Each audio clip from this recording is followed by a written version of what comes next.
Makanya karena upawasa itu nggak makan, nggak minum, nggak menyentuh perempuan, makanya ketika Islam datang membawa tradisi nggak makan, nggak minum, nggak menyentuh perempuan, namanya Syahrus Siam, kok seperti upawasa, maka orang Indonesia menyebutnya bulan puasa. Jadi kalau sampean pengen tahu kenapa Ramadan kok disebut bulan puasa, karena dulu ada namanya upawasa, nggak makan, nggak minum, nggak menyentuh perempuan, makanya kemudian Syahrus Siam disebut bulan puasa karena dulu upawasa. Orang Buddha itu juga pelajaran puasanya ada. Ketika ingin mendapatkan kesempurnaan menuju nirwana, itu puasa di bawah pohon bodhi, pakai kain selempang, tidak pakai daleman. Itu waktunya tidak terbatas sampai mendapat pencerahan. Agama besar Yahudi juga puasa. Kalau peringatan Yom Kippur mereka puasa. Nasrani juga diajari puasa. Kalau hari Jumat Agung menjelang Paskah juga puasa. Jadi hampir semua agama itu kenal puasa. Karena apa? Ini syariat kuno. Makanya enggak usah heran kalau ada puasa. Apalagi orang Jawa. Orang Indonesia ini hobi kalau yang namanya puasa. Makanya variasi puasa terbanyak itu di sini. Ada puasa makan pupus daun namanya ngidang.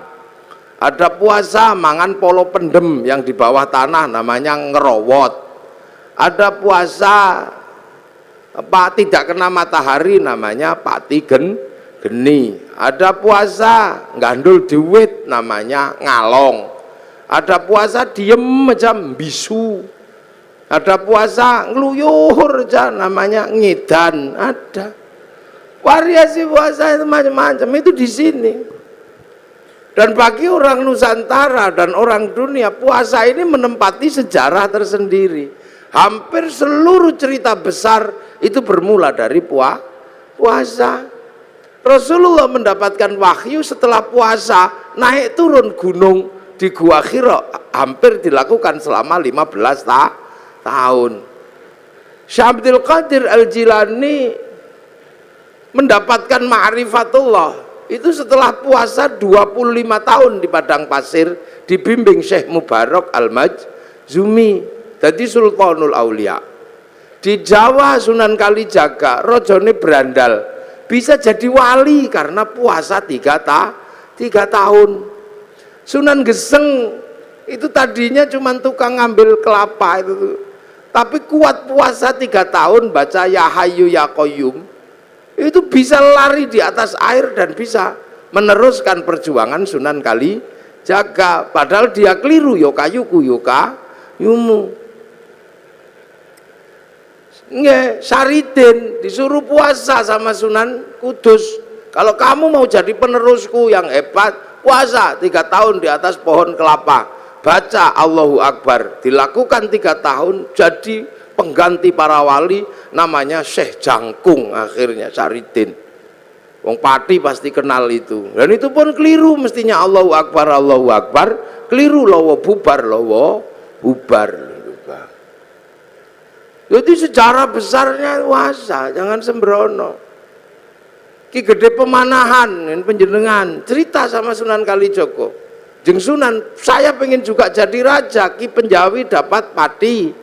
Kang Mas Pak Raden Fata pun itu Demak, kabeh pun itu niku Haryo Penangsang angsal Pajang. Kang Mas Joko Tingkir dapat Pajang, Haryo Penangsang dapat Jipang. Saya dapat daerah mana? Ki Gede Pemanahan matur Sunan Kalijogo. Ya ndak ada, semuanya sudah habis yang baik-baik, tinggal 5 tempat, itu pun tempat setan. Tempat setan pertama ada di ujung timur namanya Alas Purwo. Tempat setan kedua ada namanya Alas Roban. Tempat setan ketiga ada namanya Alas Larangan Cirebon. Tempat setan keempat ada namanya Alas Ketonggo Ngawi. Lah tempat setan yang kelima namanya Alas Mentau lereng Merapi. Makanya kamu milih yang mana? Milih Mentau aja. Wah, kalau kamu milih Mentau setannya gede-gede, kamu puasa 20 tahun biar ditemani sama Ki Ageng Giring, jangan turun. puasa 20 tahun di Bang Lampir Gunung Kidul ini Pak Doso pasti tahu itu bekas bokongnya itu sampai nyitak begini. Akhirnya apa? Mampu betul Bubak Alas Mentau ditemani Ki Gede apa Ki Gede temani Ki Ageng Giring. Bubak Alas Mentau punya anak namanya Danang Sutawijoyo, mampu menjadi raja. Bubak Alas bikin negara namanya Mataram yang akhirnya dipecah Belanda jadi dua, Jogja sama Solo, yang akhirnya dipecah lagi Hamengkubuanan, Pakualaman, Mangkunegaran, Kasunanan. Puasa itu. Ki Ageng Pengging pengen punya anak jadi raja, suruh puasa sama Sunan Kalijaga 7 tahun. Akhirnya punya anak namanya Joko Tingkir jadi Rojo Pajang. Puasa.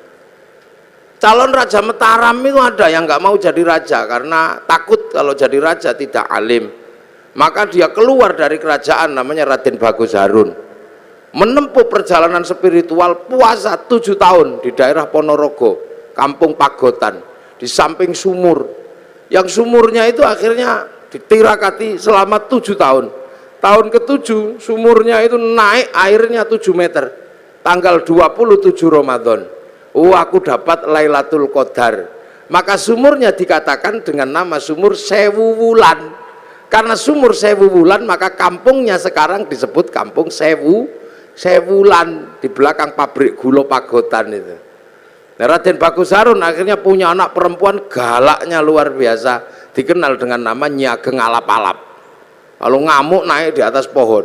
Dinikah Raden Santri punya anak namanya Mbah Makdum. Nikah punya anak Mbah Maklum, nikah punya anak Mbah Tafsir Anom, nikah punya anak Mbah Qolyubi, nikah punya anak Mbah Ilyas.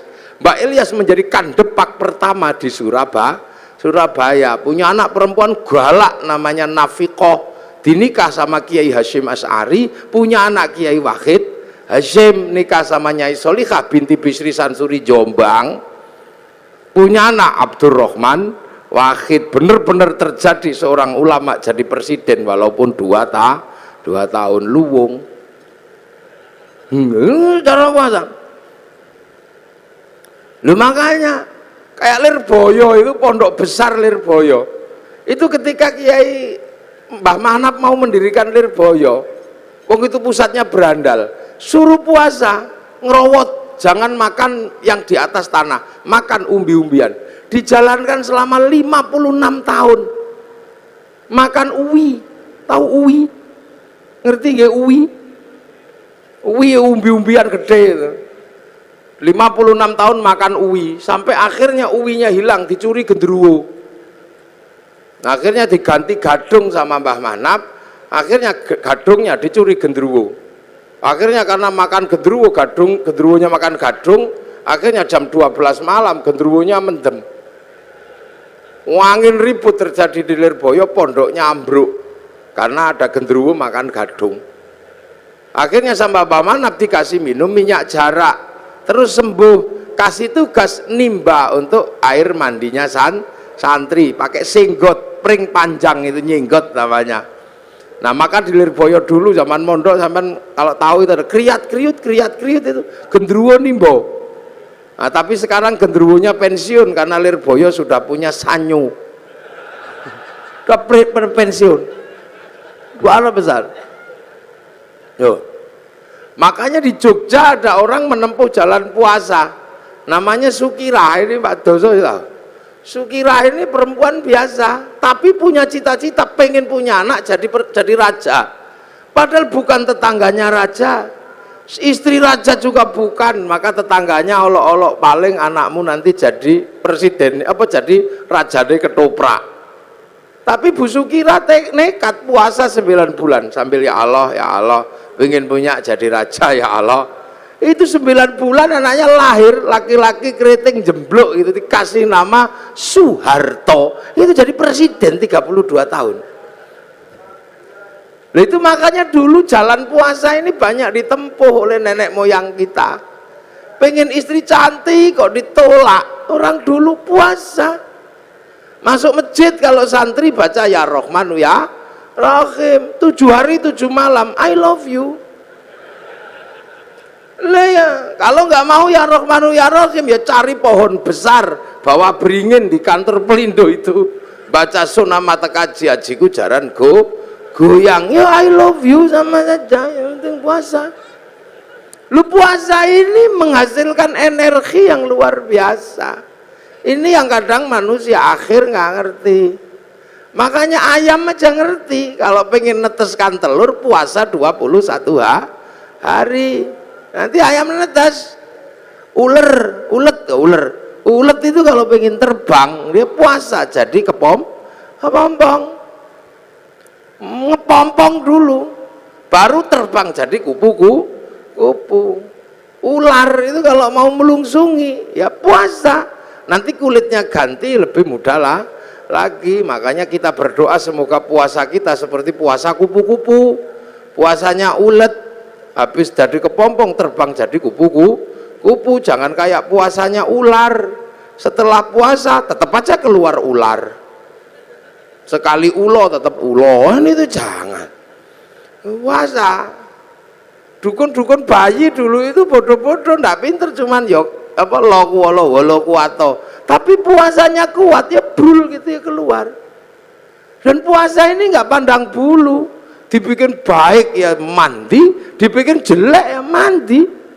Makanya dukun-dukun santet itu kalau puasanya kuat, santetnya ya teksek. Bahkan orang cari nomor juga puasa. Loh, ini puasa ini menempati ranking tersendiri. Makanya orang-orang tua dulu hobi yang namanya puasa itu. Kalau punya hajat atau besar, puasa deh, puasa. Hasil